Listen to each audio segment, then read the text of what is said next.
ಓಂ ಶಾಂತಿ. ಇಂದಿನ ದಿನಾಂಕ 21/3/2026. ಪ್ರಾರ್ಥ ಮುರಳಿ ಬಾಪ್ತಾದ ಮಧುಬನ. ಮಧುರ ಮಕ್ಕಳೇ, ಶ್ರೀಮತದಂತೆ ಕಲ್ಯಾಣಕಾರಿಗಳಾಗಬೇಕಾಗಿದೆ. ಎಲ್ಲರಿಗೂ ಸುಖದ ಮಾರ್ಗವನ್ನು ತಿಳಿಸಬೇಕಾಗಿದೆ. ಪ್ರಶ್ನೆ: ಯಾವುದೇ ಪ್ರಕಾರದ ತಪ್ಪುಗಳಾಗಲು ಮುಖ್ಯ ಕಾರಣವೇನು? ಉತ್ತರ: ದೇಹಾಭಿಮಾನ. ದೇಹಾಭಿಮಾನದ ಕಾರಣವೇ ಮಕ್ಕಳಿಂದ ಅನೇಕ ತಪ್ಪುಗಳಾಗುತ್ತವೆ. ಅವರು ಸೇವೆಯನ್ನು ಮಾಡುವುದಿಲ್ಲ. ಅವರಿಂದ ಇಂತಹ ಕರ್ಮವಾಗುತ್ತದೆ, ಯಾವುದನ್ನು ಎಲ್ಲರೂ ತಿರಸ್ಕರಿಸುತ್ತಾರೆ. ಅದಕ್ಕಾಗಿ ತಂದೆಯೂ ತಿಳಿಸುತ್ತಾರೆ, ಮಕ್ಕಳೇ, ಆತ್ಮ ಅಭಿಮಾನಿಯಾಗಿ ಯಾವುದೇ ಅಕರ್ತವ್ಯ ಮಾಡಬೇಡಿ.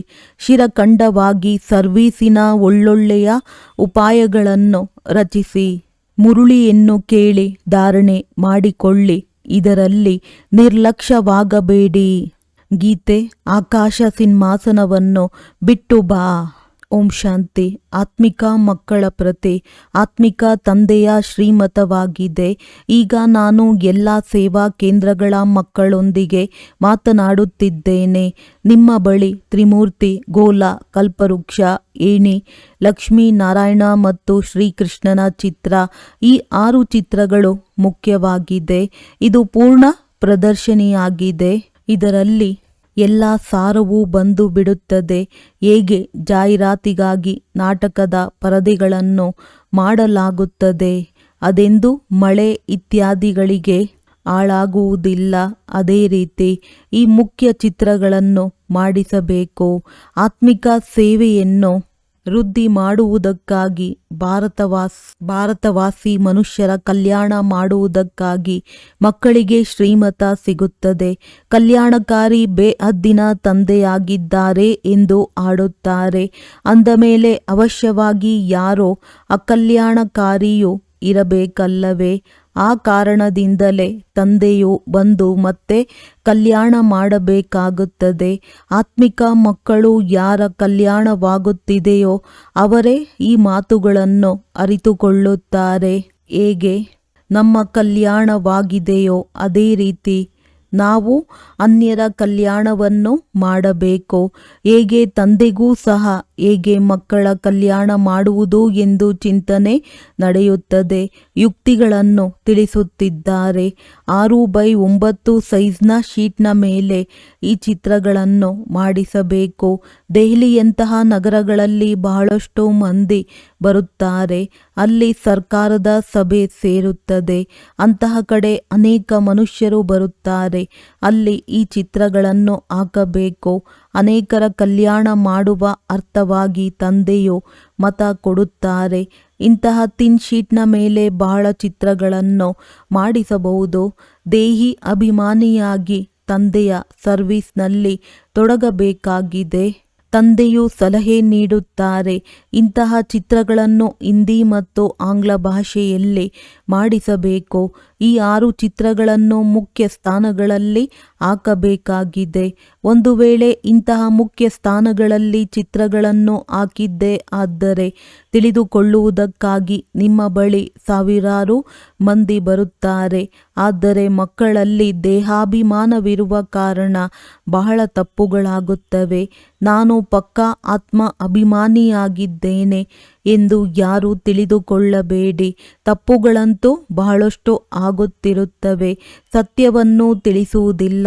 ಆದ್ದರಿಂದ ತಂದೆಯು ತಿಳಿಸುತ್ತಾರೆ, ಅನ್ಯರಿಗೆ ಇವರಲ್ಲಿ ದೇಹಾಭಿಮಾನವಿದೆ ಎಂದು ಕೆಟ್ಟ ಅಭಿಪ್ರಾಯವನ್ನು ತರುವಂತಹ ಯಾವುದೇ ಕರ್ತವ್ಯವನ್ನು ಮಾಡಬೇಡಿ. ಸದಾ ಯುದ್ಧದ ಮೈದಾನದಲ್ಲಿದ್ದೀರಿ.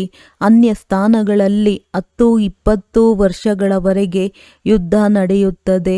ಆದರೆ ಮಾಯೆಯೊಂದಿಗಿನ ನಿಮ್ಮ ಯುದ್ಧವು ಅಂತ್ಯದವರೆಗೂ ನಡೆಯಲಿದೆ. ಆದರೆ ಇದು ಗುಪ್ತವಾಗಿದೆ, ಯಾರಿಗೂ ಅರ್ಥವಾಗುವುದಿಲ್ಲ. ಗೀತೆಯಲ್ಲಿ ಯಾವ ಮಹಾಭಾರತ ಯುದ್ಧವಿದೆಯೋ ಅದನ್ನು ಸ್ಥೂಲವಾಗಿ ತೋರಿಸಿದ್ದಾರೆ. ಆದರೆ ಇದು ಆತ್ಮಿಕ ಯುದ್ಧವಾಗಿದೆ. ಪಾಂಡವರ ಆತ್ಮಿಕ ಯುದ್ಧವಾಗಿದೆ. ಪರಮಪಿತ ಪರಮಾತ್ಮನೊಂದಿಗೆ ಯಾರು ವಿಪರೀತ ಬುದ್ಧಿಯವರಾಗಿದ್ದಾರೆಯೋ ಅವರದ್ದು ಸ್ಥೂಲ ಯುದ್ಧವಾಗಿದೆ. ನೀವು ಬ್ರಾಹ್ಮಣ ಕುಲಭೂಷಣರದ್ದು ಪ್ರೀತಿ ಬುದ್ಧಿಯಾಗಿದೆ. ನೀವು ಅನ್ಯ ಸಂಘಗಳನ್ನು ಬಿಟ್ಟು ಒಬ್ಬ ತಂದೆಯ ಸಂಘವನ್ನು ಸೇರಿದ್ದೀರಿ. ಅನೇಕ ಬಾರಿ ದೇಹಾಭಿಮಾನವು ಬರುವ ಕಾರಣ ಮರೆತು ಹೋಗುತ್ತಾರೆ, ಮತ್ತೆ ತಮ್ಮದೇ ಪದವಿ ಭ್ರಷ್ಟ ಮಾಡಿಕೊಳ್ಳುತ್ತಾರೆ, ಮತ್ತೆ ಅಂತ್ಯದಲ್ಲಿ ಬಹಳ ಪಶ್ಚಾತ್ತಾಪ ಪಡಬೇಕಾಗುತ್ತದೆ. ಏನೂ ಮಾಡಲು ಸಾಧ್ಯವಾಗುವುದಿಲ್ಲ. ಇದು ಕಲ್ಪದ ಆಟವಾಗಿದೆ. ಈ ಸಮಯದಲ್ಲಿ ಯಾವುದೇ ಅಕರ್ತವ್ಯ ಕಾರ್ಯ ಮಾಡಿದರೆ ಕಲ್ಪಾಂತರಕ್ಕಾಗಿ ಪದವಿಯು ಭ್ರಷ್ಟವಾಗಿ ಬಿಡುತ್ತದೆ, ಬಹಳ ನಷ್ಟ ಉಂಟಾಗುತ್ತದೆ. ತಂದೆಯು ತಿಳಿಸುತ್ತಾರೆ, ಮೊದಲು ನೀವು 100% ನಷ್ಟದ ಖಾತೆಯಲ್ಲಿದ್ದೀರಿ. ಈಗ ತಂದೆಯು 100% ಲಾಭದಲ್ಲಿ ತೆಗೆದುಕೊಂಡು ಹೋಗುತ್ತಾರೆ. ಆದ್ದರಿಂದ ಶ್ರೀಮತದಂತೆ ನಡೆಯಬೇಕಾಗಿದೆ. ಪ್ರತಿಯೊಬ್ಬ ಮಗುವು ಕಲ್ಯಾಣಕಾರಿಯಾಗಬೇಕಾಗಿದೆ. ಎಲ್ಲರಿಗೆ ಸುಖದ ಮಾರ್ಗವನ್ನು ತಿಳಿಸಬೇಕಾಗಿದೆ. ಸುಖವಿರುವುದೇ ಸ್ವರ್ಗದಲ್ಲಿ, ದುಃಖವು ನರಕದಲ್ಲಿದೆ. ಯಾಕೆ? ಏಕೆಂದರೆ ಇದು ವಿಕಾರಿ ಪ್ರಪಂಚವಾಗಿದೆ. ಅದು ನಿರ್ವಿಕಾರಿ ಪ್ರಪಂಚವಾಗಿತ್ತು, ಈಗ ವಿಕಾರಿ ಪ್ರಪಂಚವಾಗಿದೆ. ಮತ್ತೆ ತಂದೆಯು ನಿರ್ವಿಕಾರಿಗಳನ್ನಾಗಿ ಮಾಡುತ್ತಾರೆ. ಈ ಮಾತುಗಳನ್ನು ಪ್ರಪಂಚದಲ್ಲಿ ಯಾರೂ ತಿಳಿದುಕೊಂಡಿಲ್ಲ. ಆದ್ದರಿಂದ ಈ ಮುಖ್ಯ ಚಿತ್ರಗಳನ್ನು ಒಳ್ಳೊಳ್ಳೆಯ ಸ್ಥಾನಗಳಲ್ಲಿ ಹಾಕಬೇಕು. ಮೊದಲನೆಯದಾಗಿ ದೆಹಲಿಯಲ್ಲಿ, ಎರಡನೆಯದಾಗಿ ಬಾಂಬೆ ಮತ್ತು ಕಲ್ಕತ್ತಾದಲ್ಲಿ ಹಾಕಬೇಕು. ಆಗ್ರಾದಲ್ಲಿಯೂ ಪ್ರವಾಸಿಗರು ಬಹಳ ಹೋಗುತ್ತಾರೆ. ಮಕ್ಕಳು ಸೇವೆಯನ್ನಂತೂ ಬಹಳ ಚೆನ್ನಾಗಿ ಮಾಡುತ್ತಿದ್ದೀರಿ. ಈಗ ಇನ್ನೂ ಯಾವುದಾದರೂ ಅಂತಹ ಕರ್ತವ್ಯವನ್ನು ಮಾಡಿ ತೋರಿಸಿ. ಈ ಚಿತ್ರಗಳನ್ನು ಮಾಡಿಸುವುದರಲ್ಲಿ ಯಾವುದೇ ಕಷ್ಟವಿಲ್ಲ, ಕೇವಲ ಅನುಭವ ಬೇಕು. ಒಳ್ಳೆಯ ದೊಡ್ಡ ಚಿತ್ರಗಳಾಗಿರಲಿ, ಯಾವುದು ದೂರದಿಂದಲೇ ಓದುವಂತಿರಬೇಕು. ಗೋಲಾದ ಚಿತ್ರವನ್ನು ದೊಡ್ಡದಾಗಿ ಮಾಡಿಸಿ ಅದನ್ನು ಬಹಳ ಸುರಕ್ಷಿತವಾಗಿಟ್ಟುಕೊಳ್ಳಬೇಕಾಗುತ್ತದೆ. ಯಾರು ಹಾಳು ಮಾಡದಿರಲಿ. ಯಜ್ಞದಲ್ಲಿ ಅಸುರರ ವಿಘ್ನಗಳು ಬೀಳುತ್ತವೆ, ಏಕೆಂದರೆ ಇವು ಹೊಸ ಮಾತುಗಳಾಗಿವೆ. ಎಲ್ಲರೂ ತಮ್ಮ ಅಂಗಡಿಗಳನ್ನು ತೆರೆದು ಕುಳಿತಿದ್ದಾರೆ. ಎಲ್ಲರಿಗೂ ಕೊನೆಗೊಂದು ದಿನ ಅರ್ಥವಾಗುತ್ತದೆ. ನಾವು ಕೆಳಗಿಳಿಯುತ್ತಾ ಬಂದಿದ್ದೇವೆ ಅಂದ ಮೇಲೆ ಏನೋ ಕೊರತೆ ಇದೆ. ತಂದೆಯೇ ಕಲ್ಯಾಣಕಾರಿಯಾಗಿದ್ದಾರೆ. ಅವರೇ ತಿಳಿಸುತ್ತಾರೆ ಭಾರತದ ಅಕಲ್ಯಾಣ ಹೇಗೆ ಮತ್ತು ಏಕೆ ಆಗಿದೆ. ಭಾರತವನ್ನು ತಮೋಪ್ರಧಾನವನ್ನಾಗಿ ಯಾರು ಮಾಡುತ್ತಾರೆ ಮತ್ತು ಸತೋಪ್ರಧಾನವನ್ನಾಗಿ ಯಾರು ಮಾಡುತ್ತಾರೆ. ಈ ಚಕ್ರವು ಹೇಗೆ ಸುತ್ತುತ್ತದೆ ಎಂಬುದನ್ನು ಯಾರೂ ತಿಳಿದುಕೊಂಡಿಲ್ಲ. ಸಂಗಮಯುಗವನ್ನು ತಿಳಿದುಕೊಂಡಿಲ್ಲ. ಭಗವಂತನು ಯುಗಗಳಲ್ಲಿ ಬರುತ್ತಾರೆಂದು ಹೇಳುತ್ತಾರೆ. ಇನ್ನು ಕೆಲವೊಮ್ಮೆ ಭಗವಂತನು ನಾಮರೂಪದಿಂದ ಭಿನ್ನವಾಗಿದ್ದಾರೆ ಎಂದು ಹೇಳುತ್ತಾರೆ. ಭಾರತವು ಪ್ರಾಚೀನ ಸ್ವರ್ಗವಾಗಿತ್ತು. ಕ್ರಿಸ್ತನಿಗೆ 3000 ವರ್ಷಗಳ ಮೊದಲು ದೇವತೆಗಳ ರಾಜ್ಯವಿತ್ತೆಂಬುದನ್ನು ಹೇಳುತ್ತಾರೆ. ಮತ್ತೆ ಕಲ್ಪದ ಆಯಸ್ಸನ್ನು ಬಹಳ ಉದ್ದಗಲವಾಗಿ ಬರೆದು ಬಿಟ್ಟಿದ್ದಾರೆ. ಆದ್ದರಿಂದ ಮಕ್ಕಳು ಆತ್ಮ ಅಭಿಮಾನಿಗಳಾಗುವ ಬಹಳ ಪರಿಶ್ರಮ ಪಡಬೇಕಾಗಿದೆ. ಅರ್ಧಕಲ್ಪ ಸತ್ಯ ತ್ರೇತಾಯುಗದಲ್ಲಿ ನೀವು ಆತ್ಮ ಅಭಿಮಾನಿಗಳಾಗಿದ್ದೀರಿ, ಆದರೆ ಪರಮಾತ್ಮ ಅಭಿಮಾನಿಗಳಾಗಿರಲಿಲ್ಲ. ಇಲ್ಲಂತೂ ನೀವು ದೇಹಾಭಿಮಾನಿಗಳಾಗಿ ಬಿಟ್ಟಿದ್ದೀರಿ. ಈಗ ಪುನಃ ದೇಹಿ ಅಭಿಮಾನಿಗಳಾಗಬೇಕಾಗಿದೆ.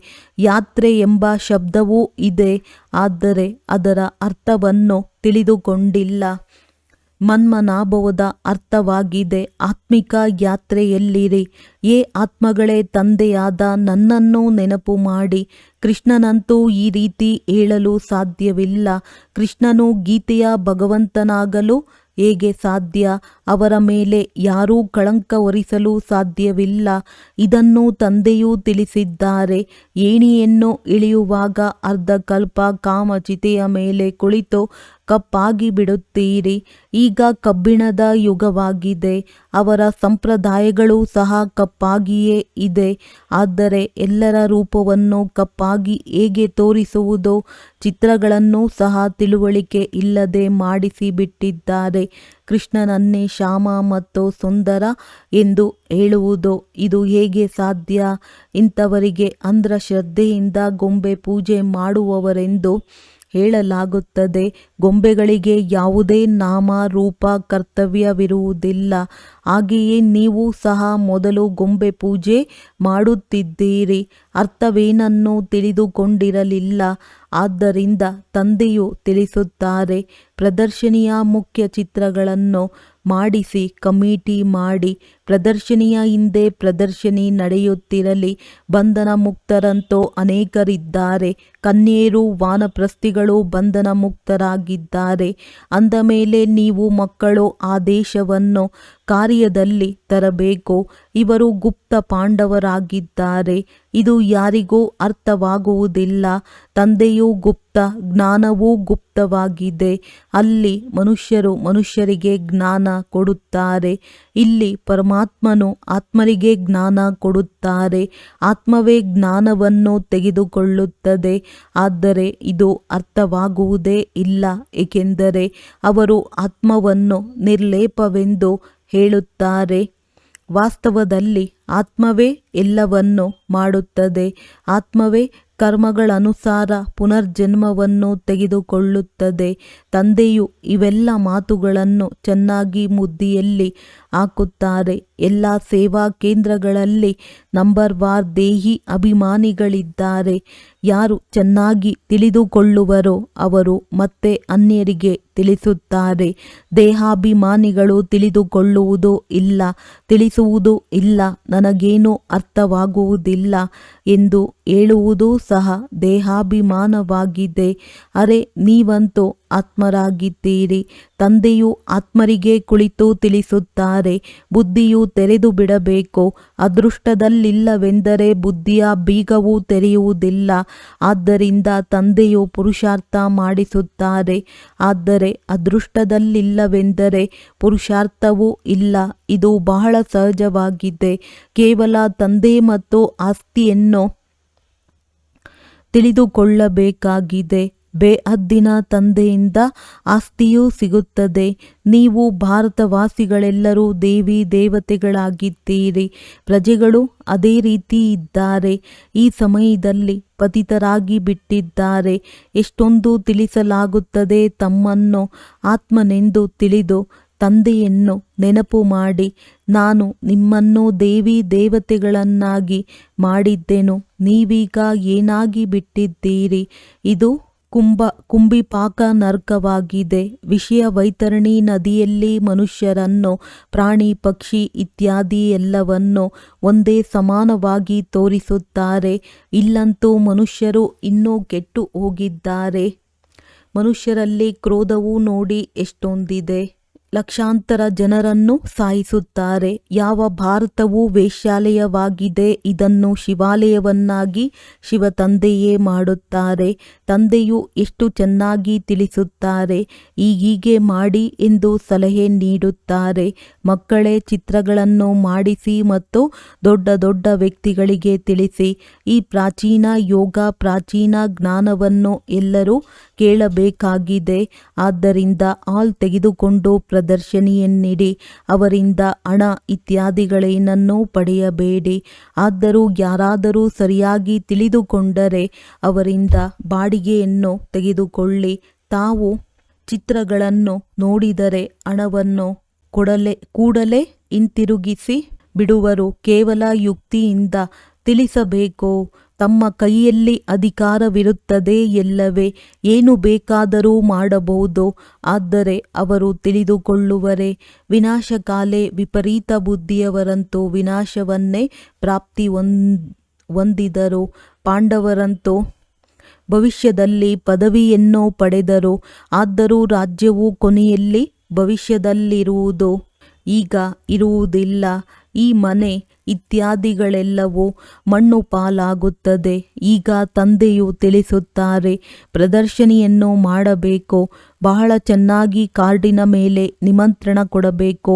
ನೀವು ಮೊದಲು ದೊಡ್ಡವರಿಗೆ ತಿಳಿಸಿ, ಆಗ ಅವರು ಸಹಯೋಗ ನೀಡುತ್ತಾರೆ. ಬಾಕಿ ನೀವೇ ಮಲಗಿರಬಾರದು. ಕೆಲವು ಮಕ್ಕಳು ದೇಹಾಭಿಮಾನದಲ್ಲಿ ಮಲಗಿರುತ್ತಾರೆ. ಕಮಿಟಿ ಮಾಡಿ ಶಿರಖಂಡವಾಗಿ ಯುಕ್ತಿಗಳನ್ನು ರಚಿಸಬೇಕು. ಬಾಕಿ ಮುರುಳಿಯನ್ನೇ ಓದದಿದ್ದರೆ ಧಾರಣೆ ಹೇಗಾಗುವುದು? ಹೀಗೆ ನಿರ್ಲಕ್ಷ್ಯ ಮಾಡುವವರು ಅನೇಕರಿದ್ದಾರೆ. ಒಳ್ಳೆಯದು, ಮಧುರಾತಿ ಮಧುರ ಅಗಲಿ ಮರಳಿ ಹೋಗಿ ಸಿಕ್ಕಿರುವ ಮಕ್ಕಳ ಪ್ರತಿ ಮಾತ್ಪಿತಾ ಬಾಪ್ ತಾದಾರವರ ನೆನಪು, ಪ್ರೀತಿ ಹಾಗೂ ಸುಪ್ರಭಾತ. ಆತ್ಮಿಕ ಮಕ್ಕಳಿಗೆ ಆತ್ಮಿಕ ತಂದೆಯ ನಮಸ್ತೆ. ಧಾರಣೆಗಾಗಿ ಮುಖ್ಯ ಸಾರ: ದೇಹಿ ಅಭಿಮಾನಿಯಾಗಿ ಸರ್ವೀಸಿನ ಭಿನ್ನ ಭಿನ್ನ ಯುಕ್ತಿಗಳನ್ನು ರಚಿಸಬೇಕಾಗಿದೆ. ಪರಸ್ಪರ ಶಿರಖಂಡವಾಗಿ ಸರ್ವೀಸ್ ಮಾಡಬೇಕಾಗಿದೆ. ಹೇಗೆ ತಂದೆಯು ಕಲ್ಯಾಣಕಾರಿಯಾಗಿದ್ದಾರೆ ಅದೇ ರೀತಿ ಕಲ್ಯಾಣಕಾರಿಗಳಾಗಬೇಕಾಗಿದೆ. ಪ್ರೀತಿ ಬುದ್ಧಿಯವರಾಗಿ ಅನ್ಯ ಸಂಘಗಳನ್ನು ಬಿಟ್ಟು ಒಬ್ಬರ ಸಂಘವನ್ನು ಸೇರಬೇಕಾಗಿದೆ. ಕಲ್ಪಾಂತರಕ್ಕಾಗಿ ನಷ್ಟವಾಗುವಂತಹ ಯಾವುದೇ ಅಕರ್ತವ್ಯ ಮಾಡಬಾರದು. ವರದಾನ: ಬೇಅದ್ದಿನ ವೈರಾಗ್ಯ ವೃತ್ತಿಯ ಮೂಲಕ ನಷ್ಟಮೋಹ ಸ್ಮೃತಿ ಸ್ವರೂಪರಾಗುವಂತಹ ಅಚಲ ಅಡೋಲ ಭವ. ಯಾರು ಸದಾ ಬೇಅದ್ದಿನ ವೈರಾಗ್ಯ ವೃತ್ತಿಯಲ್ಲಿರುತ್ತಾರೆಯೋ ಅವರೆಂದಿಗೂ ಯಾವುದೇ ದೃಶ್ಯವನ್ನು ನೋಡುತ್ತಿದ್ದರೂ ಗಾಬರಿಯಾಗುವುದಿಲ್ಲ ಅಥವಾ ಚಂಚಲವಾಗುವುದಿಲ್ಲ. ಸದಾ ಅಚಲ ಅಡೋಲವಾಗಿ ಇರುತ್ತಾರೆ.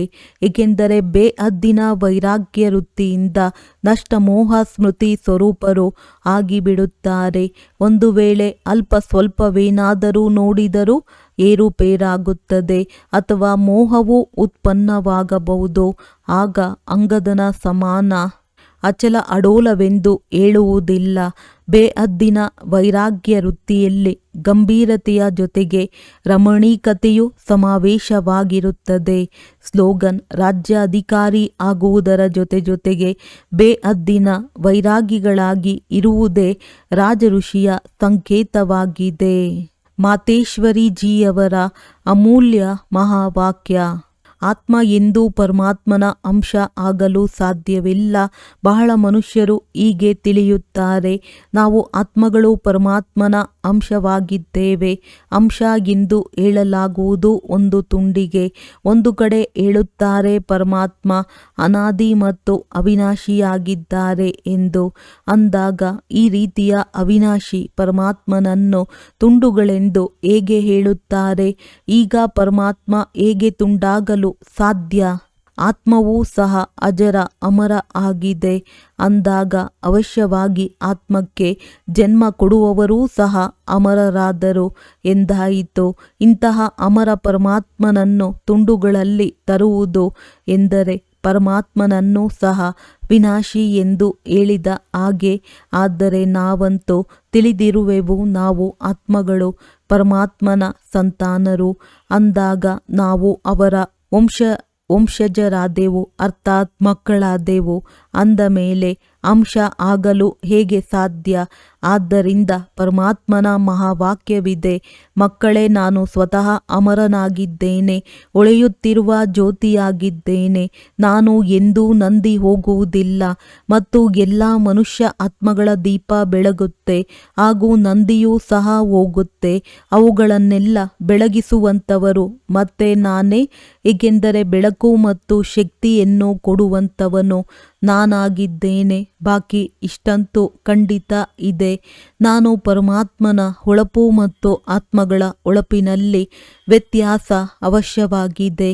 ಹೇಗೆ ಬಲ್ಬ್ನಲ್ಲಿಯೂ ಕೆಲವು ಹೆಚ್ಚು ಪವರ್ ಉಳ್ಳದ್ದು, ಕೆಲವು ಕಡಿಮೆ ಪವರ್ ಉಳ್ಳದ್ದು ಇರುವುದು, ಹಾಗೆಯೇ ಆತ್ಮವೂ ಸಹ ಕೆಲವು ಹೆಚ್ಚು ಶಕ್ತಿ ಉಳ್ಳದ್ದು, ಕೆಲವು ಕಡಿಮೆ ಶಕ್ತಿ ಉಳ್ಳದ್ದು ಇರುವುದು. ಬಾಕಿ ಪರಮಾತ್ಮನ ಶಕ್ತಿ ಯಾವುದಕ್ಕಿಂತಲೂ ಕಡಿಮೆ ಹೆಚ್ಚು ಆಗುವುದಿಲ್ಲ. ಅದಕ್ಕಾಗಿಯೇ ಪರಮಾತ್ಮನಿಗೆ ಹೇಳಲಾಗುವುದು ಪರಮಾತ್ಮ ಸರ್ವಶಕ್ತಿವಾನ್, ಅರ್ಥಾತ್ ಸರ್ವ ಆತ್ಮಗಳಿಗಿಂತಲೂ ಅವರಲ್ಲಿ ಶಕ್ತಿ ಹೆಚ್ಚಾಗಿದೆ. ಅವರೇ ಸೃಷ್ಟಿಯ ಅಂತ್ಯದಲ್ಲಿ ಬರುತ್ತಾರೆ.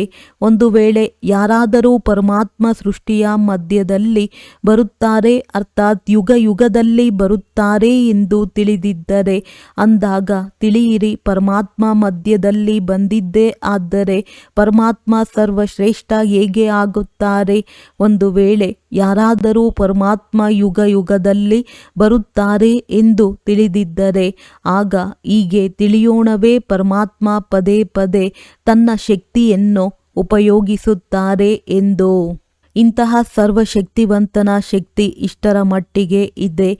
ಒಂದು ವೇಳೆ ಮಧ್ಯದಲ್ಲಿಯೇ ಬಂದು ತನ್ನ ಶಕ್ತಿಯಿಂದ ಎಲ್ಲರಿಗೆ ಶಕ್ತಿ ಅಥವಾ ಸದ್ಗತಿ ಕೊಟ್ಟಿದ್ದೇ ಆದರೆ ಎಲ್ಲರ ಶಕ್ತಿ ಕಾಯಂ ಆಗಿರಬೇಕು. ಮತ್ತೆ ದುರ್ಗತಿಯನ್ನು ಏಕೆ ಪ್ರಾಪ್ತಿ ಮಾಡಿಕೊಳ್ಳುವಿರಿ? ಆದ್ದರಿಂದ ಇದರಲ್ಲಿ ಸಿದ್ಧವಾಗುತ್ತದೆ. ಪರಮಾತ್ಮ ಯುಗ ಯುಗದಲ್ಲಿ ಬರುವುದಿಲ್ಲ, ಅರ್ಥಾತ್ ಮಧ್ಯದಲ್ಲಿ ಬರುವುದಿಲ್ಲ ಎಂದು. ಅವರು ಬರುವುದೇ ಕಲ್ಪದ ಅಂತ್ಯದ ಸಮಯದಲ್ಲಿ ಮತ್ತು ಒಂದೇ ಬಾರಿ ತನ್ನ ಶಕ್ತಿಯಿಂದ ಸರ್ವರ ಸದ್ಗತಿ ಮಾಡುತ್ತಾರೆ.